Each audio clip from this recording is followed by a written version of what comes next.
ಬಾಗಲಕೋಟೆ ಕ್ಷೇತ್ರದ ಉಪಚುನಾವಣೆಗೆ ಸಿದ್ಧತೆ ನಡೀತಾ ಇದೆ. ಕಾಂಗ್ರೆಸ್ ಬಿಜೆಪಿಯಲ್ಲಿ ತೆರೆಮರೆಯಲ್ಲೇ ಕಸರತ್ತು ನಡೀತಾ ಇದೆ. ಬೈ ಎಲೆಕ್ಷನ್ ನಿಗದಿಗೂ ಮೊದಲೇ ಒಂದು ಕಡೆ ರಾಜಕೀಯದ ವಾತಾವರಣ ಗರಿಗೆದರಿದೆ. ಬಿಜೆಪಿ ಗೆಲುವಿಗಾಗಿ ಶೆಟ್ಟರ್ ನೇತೃತ್ವದಲ್ಲಿ ಸಂಘಟನಾ ಸಭೆ ನಡೀತಾ ಇದ್ರೆ ಇತ್ತ ಒಂದು ಸುತ್ತಿನ ಸಭೆಯನ್ನು ನಡೆಸಿದ್ದಾರೆ ಸತೀಶ್ ಜಾರಕಿಹೊಳಿ. ಅಹಿಂದ ಅಸ್ತ್ರ ಪ್ರಯೋಗಕ್ಕೆ ಸತೀಶ್ ಜಾರಕಿಹೊಳಿ ಸಜ್ಜಾಗಿದ್ದಾರೆ. ಬಾಗಲಕೋಟೆಯಲ್ಲಿ ಸಮವಾಗಿರುವಂತಹ ಅಹಿಂದ ಲಿಂಗಾಯತ ಮತಗಳು ಬಿಜೆಪಿಯಿಂದ ಮಾಜಿ ಶಾಸಕ ವೀರಣ್ಣ ಚರಂತಿಮಠ ಸ್ಪರ್ಧೆ ಖಚಿತ ಅಂತ ಹೇಳಲಾಗ್ತಾ ಇದೆ. ಇತ್ತ ಮೇಟಿ ಕುಟುಂಬ ಸದಸ್ಯರಿಗೆ ಕಣಕ್ಕಿಳಿಸೋದಕ್ಕೆ ಕಾಂಗ್ರೆಸ್ ಚಿಂತನೆಯನ್ನ ನಡೆಸ್ತಾ ಇದೆ. ಮೇಟಿ ಕುಟುಂಬದಲ್ಲಿ ಪುತ್ರ ಆಗಿರಬಹುದು, ಪುತ್ರಿ ಜೊತೆಗೆ ಕುರುಬ ಜೊತೆಗೆ ಅಹಿಂದ ಮತವನ್ನ ಸೆಳೆಯೋದಕ್ಕೆ ಕಾಂಗ್ರೆಸ್ ತೆರೆಮರೆಯಲ್ಲೇ ಪ್ಲಾನ್ ಮಾಡಿಕೊಳ್ತಾ ಇದೆ.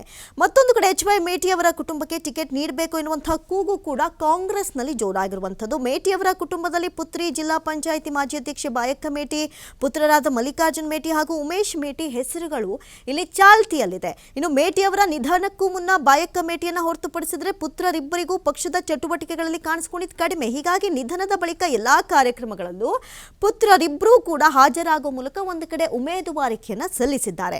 ಇನ್ನು ಬಿಜೆಪಿಯಲ್ಲಿ ಮಾಜಿ ಶಾಸಕ ವೀರಣ್ಣ ಚರಂತಿಮಠ ಅವರಿಗೆ ಟಿಕೆಟ್ ಸಿಗೋ ಸಾಧ್ಯತೆ ಹೆಚ್ಚಿದೆ. ಕಳೆದ ಚುನಾವಣೆಯಲ್ಲಿ ಅವರ ವಿರುದ್ಧ ಪಕ್ಷೇತರವಾಗಿ ಸ್ಪರ್ಧಿಸಿದ್ದ ಸಹೋದರ ಮಲ್ಲಿಕಾರ್ಜುನ ಚರಂತಿಮಠ 10,000 ಮತಗಳನ್ನು ಪಡೆದು ಬಿಜೆಪಿಗೆ ಸೋಲಿಗೆ ಕಾರಣ ಆಗಿದ್ರು. ಈಗ ಅವರು ಕೂಡ ಸೇರ್ಪಡೆಯಾಗಿದ್ದಾರೆ. ಒಟ್ಟಾರೆ ನೋಡೋದಾದ್ರೆ ಸದ್ಯಕ್ಕೆ ಒಂದಷ್ಟು ಚುನಾವಣಾ ವಾತಾವರಣ ಅಲ್ಲಿ ಗರಿಗೆದರಿದೆ.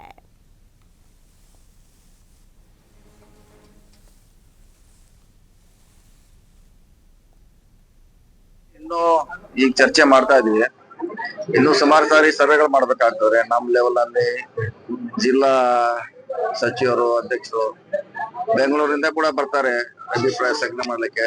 ನಮ್ಮ ಅಭಿಪ್ರಾಯ ಕೂಡ ಹೇಳ್ತೀವಿ. ಇದೆಲ್ಲ ಒಟ್ಟಾರೆ ಆದ್ಮೇಲೆ ಅಭ್ಯರ್ಥಿ ಫೈನಲ್ ಮಾಡ್ತಾರೆ.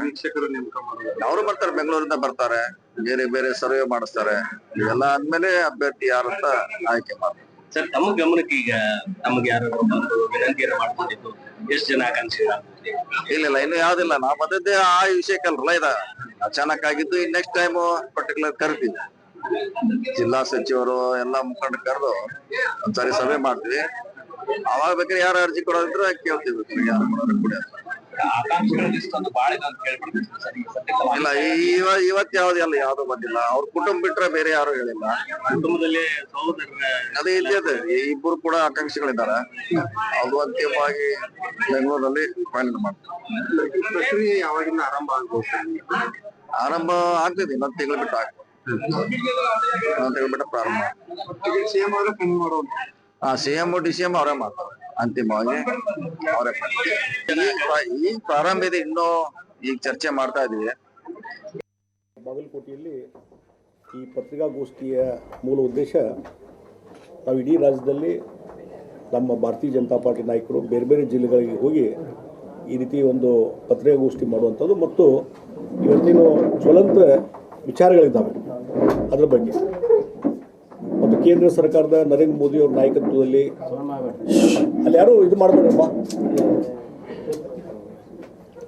ನರೇಂದ್ರ ಮೋದಿ ಅವರ ನಾಯಕತ್ವದಲ್ಲಿ ಏನು ಹಲವಾರು ಯೋಜನೆಗಳನ್ನು ಮತ್ತು ಅಭಿವೃದ್ಧಿ ಕೆಲಸ ಕಾರ್ಯಗಳಿಗೆ ನಡೆದ ದೇಶದಲ್ಲಿ ಒಂದು ಬದಲಾವಣೆ ಇದೆ, ಅದರ ಬಗ್ಗೆ ಚಿಂತನೆ ಮಾಡುವಂಥದ್ದು. ಮತ್ತು ಕಾಂಗ್ರೆಸ್ ಪಾರ್ಟಿ ಪ್ರತಿ ಹಂತದಲ್ಲಿ ಇವತ್ತು ಕೇಂದ್ರ ಸರ್ಕಾರವನ್ನು ಟೀಕೆ ಮಾಡುವಂಥದ್ದು ಮತ್ತು ಯಾವುದೇ ಒಂದು ಯೋಜನೆ ತೊಗೊಂಬಂದರೂ ಅದಕ್ಕೆ ಟೀಕೆ ಟಿಪ್ಪಣಿ ಮಾಡುವಂಥದ್ದು ಯಾವಾಗಲೂ ನೋಡ್ತಾ ಇದ್ದೇವೆ. ಅದರಲ್ಲಿ ಇತ್ತೀಚೆಗೆ ಒಂದು ಸುಧಾರಣಾ ಹೆಜ್ಜೆಯಾಗಿ ಮಹಾತ್ಮ ಗಾಂಧಿ ನರೇಗಾ ಯೋಜನೆ ಏನಿದೆ, ಆ ಒಂದು ಮಹಾತ್ಮ ಗಾಂಧಿ ರಾಷ್ಟ್ರೀಯ ಗ್ರಾಮೀಣ ಉದ್ಯೋಗ ಖಾತ್ರಿ ಯೋಜನೆ, ಇದರ ಬಗ್ಗೆ ಮೊನ್ನೆ ನಡೆದಂಥ ಪಾರ್ಲಿಮೆಂಟ್ನಲ್ಲಿ ಅದರಲ್ಲಿ ಸಾಕಷ್ಟು ಬದಲಾವಣೆ ತೊಗೊಂಬಂತು. ಈ ಒಂದು ಕಾನೂನನ್ನು ಅನುಷ್ಠಾನ ಮಾಡೋದ್ರಲ್ಲಿ ಯಾವ ರೀತಿ ಒಂದು ಬದಲಾವಣೆ ತರಬೇಕು, ಅದರಿಂದ ಆ ಕೂಲಿಕಾರರಿಗೆ ಬಡ ಜನರಿಗೆ ಅನುಕೂಲ ಆಗಬೇಕು ಅನ್ನುವಂಥ ಚಿಂತನೆಯನ್ನು ಮಾಡಿಕೊಂಡು ಒಂದು ಬದಲಾವಣೆ ತರುವಂಥ ಪಕ್ಷವನ್ನು ಬೇರೆ ಬೇರೆ ಕಾರಣದಿಂದ ಬಿಟ್ಟು ಹೋಗಿದ್ರು. ಅವೆಲ್ಲವರನ್ನ ಅನ್ಕಂಡೀಷನಲ್ ಆಗಿ ತೆಗೆದುಕೊಳ್ಳಲಿಕ್ಕೆ ರಾಜ್ಯ ಕೋರ್ ಕಮಿಟಿ ಅವರು ಪರವಾನಗಿ ಕೊಟ್ಟಿದ್ದಾರೆ. ಅವರು ಅನ್ಕಂಡೀಷನಲ್ ಆಗಿ ಬರಲಿಕ್ಕೆ ಯಾರಿದ್ದಾರೆ ಅವರೆಲ್ಲರೂ ಇನ್ನೊಂದ್ಸಲ ಬಾಗಲಕೋಟದಲ್ಲಿ ಕೂತ್ಕೊಂಡು ಚರ್ಚೆ ಮಾಡಿ ಅವನ್ನೆಲ್ಲ ಪಕ್ಷಕ್ಕೆ ತೆಗೆದುಕೊಳ್ಳುವಂಥ ಕೆಲಸವನ್ನು ಮಾಡ್ತೀವಿ. ಬಾಗಲಕೋಟದಲ್ಲಿ ಸಣ್ಣ ಪುಟ್ಟ ಅಸಮಾಧಾನ ಇರುವಂಥದ್ದು ಸತ್ಯ, ಕೊಡುವಂಥದ್ದನ್ನು ಎಲ್ಲ ಓಪನ್ ಆಗಿದೆ.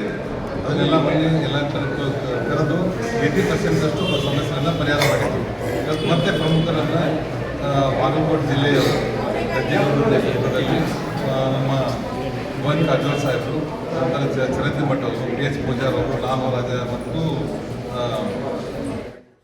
ಈ ಬಗ್ಗೆ ಹೆಚ್ಚಿನ ಡೀಟೇಲ್ಸ್ ಅನ್ನ ಕೊಡ್ತಾ ಹೋಗ್ತಾರೆ ದೂರವಾಣಿ ಸಂಪರ್ಕದಲ್ಲಿ ಪ್ರತಿನಿಧಿ ಗುರು ಹಿರೇಮಠ. ಒಂದು ಕಡೆ ಬೈ ಎಲೆಕ್ಷನ್ಗೆ ಯಾವಾಗ ಅನ್ನುವಂಥ ಮಾಹಿತಿನೇ ಇಲ್ಲದೆ ಈಗಾಗಲೇ ತೆರೆಮರೆಯಲ್ಲಿ ತೀವ್ರ ಕಸರತ್ತು ನಡೀತಾ ಇರುವಂತದ್ದು.